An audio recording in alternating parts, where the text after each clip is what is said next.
What advice would you give somebody considering making the switch back to the trades? Well, this hits right home. Former you're banker. A Yeah. Maybe you should go back into banking. You know what? Now you're taking advantage of the live thing. Say you're a no. No. Is it possible to make the switch back? You know, 31 years it's old, always are you going to take possible. if they didn't force a banker on you like they did me, are you going to take a 31-year-old banker, former banker, onto your job site? He's handy, he's done this stuff.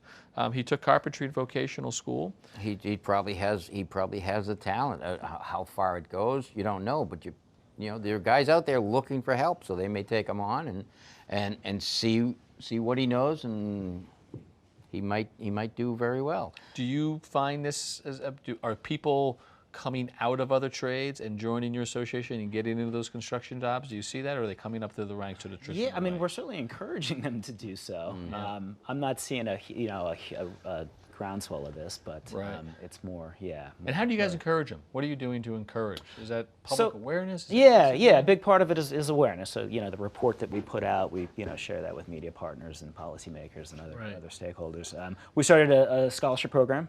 Anyone who's going into it could be college or vocational school, anything construction related.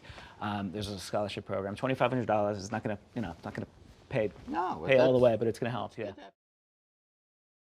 Thanks for watching.